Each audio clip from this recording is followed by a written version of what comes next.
اللہم صلی علی محمد و آل محمد و عجل فرج آل محمد۔ بسم اللہ الرحمن الرحیم۔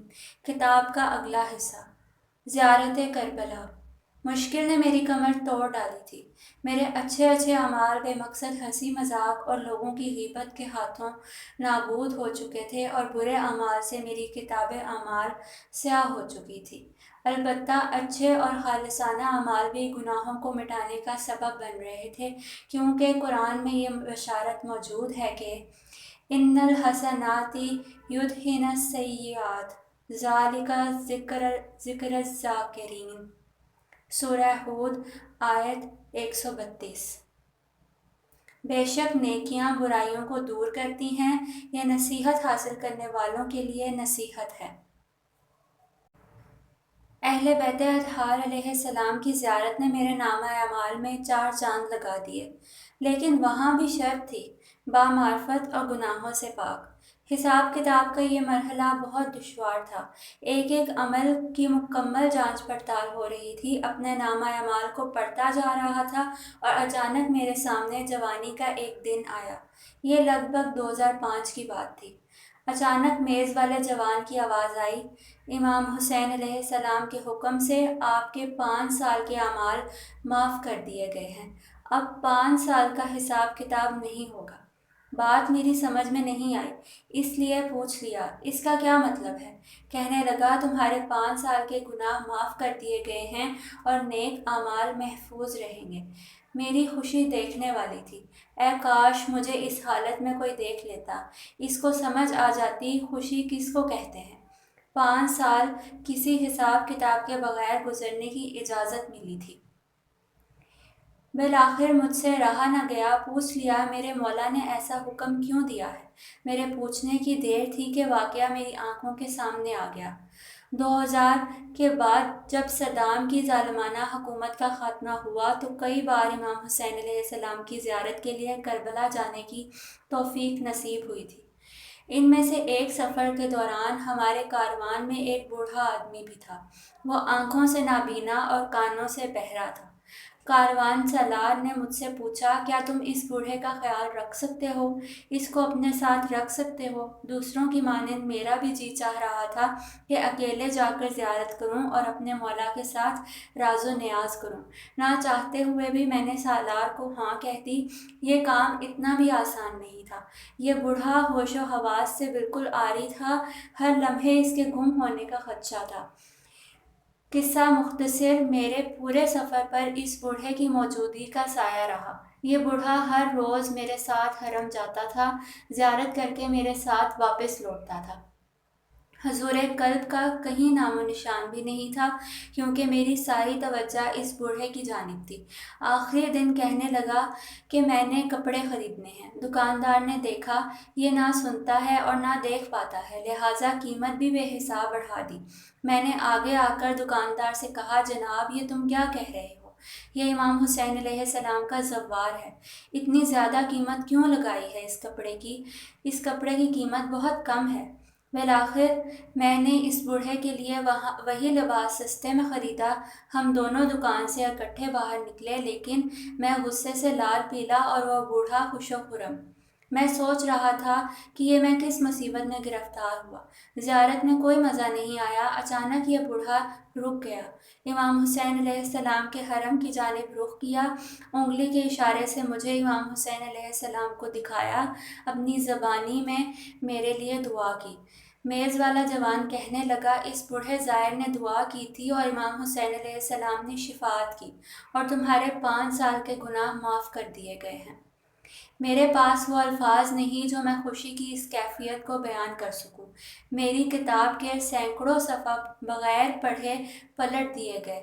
ان 5 سالوں کے گناہ مٹا دیے گئے اور نیک اعمال کو باقی رکھا گیا۔ سبحان اللہ۔ مومن کی دل شکنی۔ جوانی کے ایام میں قصبے کے بسیج مرکز میں کام کرتا تھا۔ شب و روز دوستوں کے ساتھ گزرتے تھے۔ شب جمعہ بسیج مرکز میں سارے دوست اکٹھے ہوتے تھے۔ قرآنی محفل کے بعد فوجی تربیت ہوتی تھی اور اس کے بعد گشت کے لیے نکلتے تھے۔ بسیج مرکز کے بالکل پشت پر ہماری بستی کا قبرستان تھا۔ کبھی کبھار اپنے دوستوں کو ستایا کرتے تھے جس کا خمیازہ بھی ہمیں بھگتنا پڑا ہے۔ کبھی کبھار پوری رات مرکز میں ہی گزارتے تھے۔ سردیوں کے موسم میں ایک رات شدید برف باری ہوئی۔ دوستوں میں سے کسی نے کہا، کس میں جرأت ہے ابھی قبرستان چکر لگا کر آ جائے؟ میں نے کہا، یہ بھی کوئی بڑی بات ہے، ابھی چلا جاتا ہوں۔ اس نے کہا، شرط یہ ہے کہ سفید کپڑے پہننے پڑیں گے۔ میں نے سر سے لے کر پاؤں تک سفید لباس پہنا۔ برف پر میرے چلتے ہوئے میرے جوتے کی خس خس کی آواز دور دور تک جا رہی تھی۔ میں قبرستان کے آخری سرے تک جانے کے لیے چل پڑا۔ قبرستان کے آخری گوشے سے تلاوت قرآن پاک کی آواز آ رہی تھی۔ ہماری بستی کے ایک مولانا صاحب جو سادات میں سے تھے، یہ انہی کی آواز تھی۔ وہ شب جمعہ ساری رات ایک قبر میں تلاوت قرآن پاک اور نماز شب پڑھنے میں گزارتے تھے۔ میں سمجھ گیا میرے دوست کیا چاہتے ہیں۔ وہ اس بزرگ کے ساتھ مذاق کے موڈ میں تھے۔ میں نے واپسی کا ارادہ کر ہی لیا تھا کہ میرے اندر سے آواز آئی، اگر ایسے ہی پلٹ گیا تو تیرے دوست تیرا مذاق اڑائیں گے کہ تم ڈر گئے۔ لہٰذا میں نے قبرستان کے آخری سرے تک جانے کا فیصلہ کیا۔ برف پر چلنے کی آواز جیسے جیسے نزدیک آ رہی تھی، سید کی قرآن خوانی کی آواز بھی بڑھتی جا رہی تھی۔ سید کی آواز سے میں سمجھ گیا کہ وہ ڈر گیا ہے، لیکن اس کے باوجود میں آگے بڑھتا گیا اور بالآخر اس قبر کے کنارے پہنچ گیا جہاں سید اپنے رب کی عبادت میں مشغول تھے۔ مجھے دیکھتے ہی خوف کے مارے اس کی چیخ نکل گئی۔ میں نے سر پر دوڑ لگائی اور 9-2-11 ہو گیا۔ سید نے برف پر میرے پاؤں کے نشان پکڑ لیے اور سیدھے میرے پاس پہنچ گئے۔ وہ غصے میں تھے۔ میں نے شروع میں انکار کیا لیکن پھر معافی مانگی۔ وہ پریشانی اور غصے کے عالم میں وہاں سے چلے گئے، لیکن اب سالوں بعد اس واقعے کو اپنے نامہ اعمال میں دیکھ رہا تھا۔ آپ اندازہ نہیں کر سکتے جب انسان اپنے نامہ اعمال میں کوئی گناہ دیکھتا ہے تو اس کی کیا حالت ہوتی ہے۔ خاص کر اگر کسی کو تکلیف دی ہو تو انسان کے باطن میں آگ لگ جاتی ہے۔ اس وقت میرے بائیں جانب سے جلتی ہوئی ہوا چلنے لگی۔ میرے بدن کا بایاں حصہ اس کی تپش سے جلنے لگا۔ اس طرح کے اعمال کو دیکھنے سے آگ کو اپنے قریب محسوس کرتا تھا اور میری آنکھیں قوت برداشت سے محروم ہو جاتی تھیں۔ اسی لمحے وہ بوڑھا سید بھی پہنچ گیا۔ اس کے انتقال کو کئی سال بیت گئے تھے۔ وہ سیدھے میز والے جوان کے پاس گیا اور کہا، میں اس جوان کو معاف نہیں کروں گا۔ اس نے مجھے تکلیف پہنچائی اور مجھے خوفزدہ کیا۔ میں نے کہا، خدا کی قسم مجھے معلوم نہیں تھا کہ سید قبر میں مشغول عبادت ہیں۔ جوان نے برملا کہا، جب تم نزدیک پہنچ گئے تھے تو تمہیں پتہ چل گیا تھا کہ سید قرآن پڑھ رہے ہیں۔ اسی وقت تمہیں پلٹ کر جانا چاہیے تھا لیکن نہیں گئے۔ میرے پاس کہنے کو کچھ نہیں بچا تھا۔ میں نے زاری اور التماس کیا۔ بالآخر 2 سال کی میری عبادتوں کو میرے نامہ اعمال میں سے سید کے نامہ اعمال میں منتقل کیا گیا۔ تب جا کر وہ سید راضی ہوئے اور وہاں سے چلے گئے۔ 2 سال تک میں نے یہ نمازیں جماعت کے ساتھ پڑھی تھیں اور اب یہ ساری عبادت ایک مومن کو تکلیف دینے کے بدلے اٹھا کر اس کی جھولی میں ڈال دی۔ یہاں پر مجھے امام صادق علیہ السلام کی حدیث یاد آئی، مومن کی حرمت خانہ کعبہ سے بڑھ کر ہے۔ کتاب کے مزید صفحے پلٹے تو ایک اور واقعہ بھی لکھا تھا جس میں ایک مومن کو اذیت پہنچائی تھی۔ وہ میرا اپنا دوست تھا۔ ہم آپس میں بہت زیادہ ہنسی مذاق کیا کرتے تھے۔ ایک وقت کسی محفل میں سب کے سامنے اس کا مذاق اڑایا اور بری طرح اس کا دل توڑا۔ خود مجھے بھی احساس ہوا کہ میں نے زیادتی کی ہے، لہٰذا فوراً سے معافی مانگی۔ وہ خاموش رہا اور چلا گیا۔ پھر وہ دن بھی آیا جب مجھے آپریشن کے لیے ہسپتال جانا تھا۔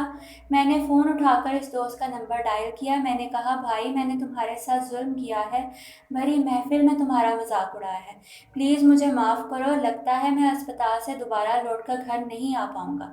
میں نے اس کو آپریشن کے بارے میں بتایا اور دوبارہ التماس کی کہ مجھے بخش دے۔ کہنے لگا، میں نے تجھے معاف کر دیا اور انشاءاللہ ٹھیک ہو کر اپنے گھر واپس لوٹ جاؤ گے۔ اپنے نامہ اعمال میں اس واقعے کو مشاہدہ کیا۔ میز والے جوان نے بتایا کہ تمہارے دوست نے کل رات ہی رضایت کا اظہار کیا ہے۔ اگر اس کی رضامندی نہ ہوتی تو تمہارے سارے اعمال اس کے کھاتے میں چلے جاتے۔ تمہیں مذاق لگ رہا ہے؟ ایک مومن کی آبرو ریزی کی ہے تم نے۔ بعد میں نے رسول اللہ صلی اللہ علیہ وسلم کی سیرت کا مطالعہ کیا تو بہت کچھ سیکھنے کو ملا۔ ایک دن حضرت علیہ السلام نے کعبے کو دیکھا تو فرمایا، اے خدا کے گھر، تمہارے کیا کہنے، خدا نے تجھے بڑا مرتبہ دیا ہے اور تیری حرمت کا پاس رکھا ہے، لیکن خدا کی قسم ایک مومن کی حرمت اللہ کے ہاں تیری حرمت سے زیادہ عظیم ہے۔ اللہ نے تیری ایک چیز حرام کی اور مومن کی 3 چیزیں حرام کی ہیں، اس کا خون، اس کا مال، اس کی آبرو، اور یہ کہ اس کے بارے میں برا گمان کیا جائے۔